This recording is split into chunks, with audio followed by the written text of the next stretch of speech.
So I don't know if my approach to making instruments makes sense to other people. I know it makes sense to me, obviously, but maybe to some others, I'm just a weird guy making guitars somewhere in the jungle and everywhere. But I love the idea of trying to find a theme, trying to be inspired by something, and then just chasing after it. And that's very much what happened with this guitar.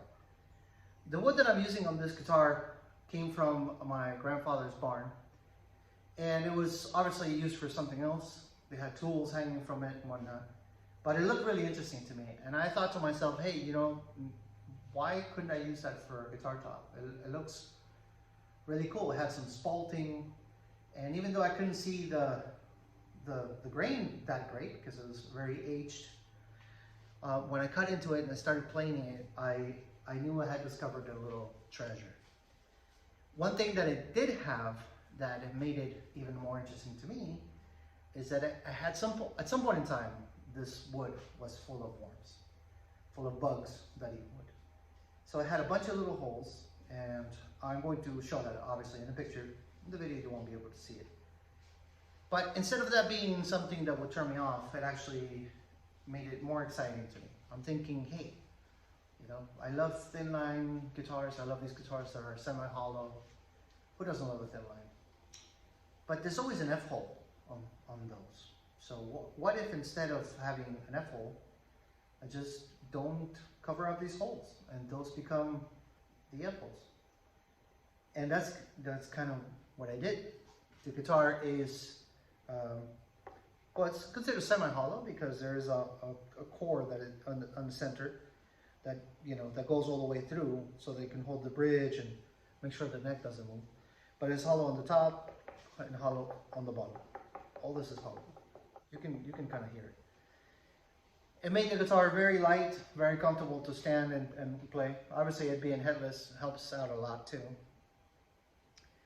But something else that I do in this model, this is based on the vast design that I've been building for over a year now, is that I didn't do the dip that I normally do. I wanted to showcase the top, and this type of bridge allows me to do that. So the jack ended up in a slightly different place, but I love it. I think it came out really, really awesome.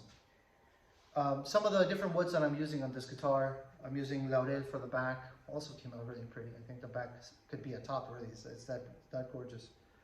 I'm using white teak for the neck, laminated with a wood called Colorado, and the fretboard of this guitar is made out of mother of cacao. Because the top of this guitar was wormy and was quote-unquote not perfect. And I think I wrote a blog about not perfect stuff because perfection sometimes is the enemy of excellent, you know, or good, however that saying goes. Don't let perfection be the enemy of great. Something like that. Somebody can correct me if you want to. Because of that, I ended up using a mother of cacao that also had bug holes, you know, so like you can see them in some frets here, here, here, over here, and there's a crack right here in the center.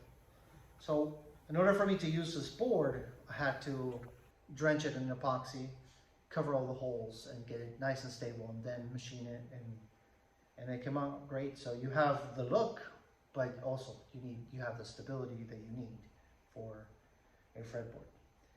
So another thing I ended up doing, and I think it was the right choice, is that instead of using standard looking pickups, I made covers for this pickup that I made many, many months ago,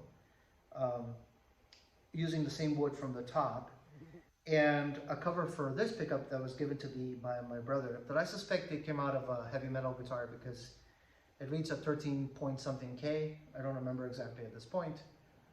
And it can really drive the amp. So as I usually do, I'm gonna make a terrible demo of me playing the guitar so you can kind of hear some of the tones I can get out of this thing. And hopefully one day, if I'm lucky enough, one of my brothers will demo it for me, or whoever ends up owning this baby.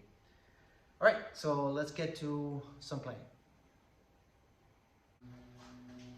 Something I should say, because I actually the other day I found a video talking about this very thing, is that demos on YouTube of guitars are not really the best way to showcase what a guitar can do. There's a lot of things that you cannot really control for.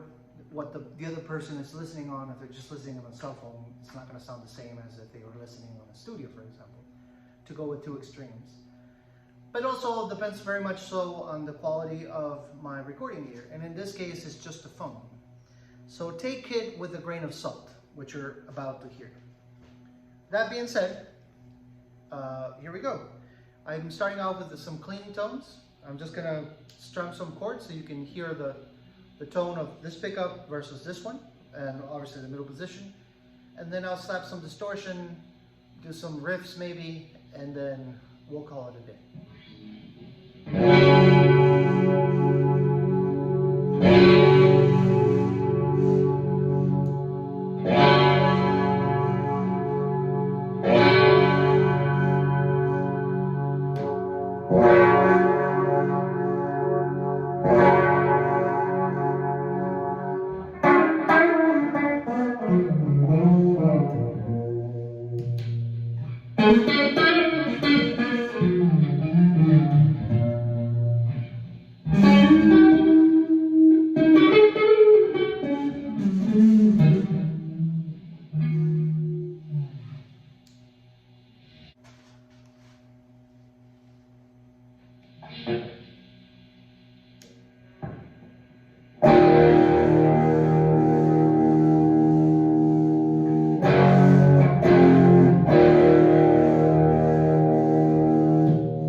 Okay, if you made it all the way to the end of the video, thank you so much for checking out my channel, for checking out the guitars I build.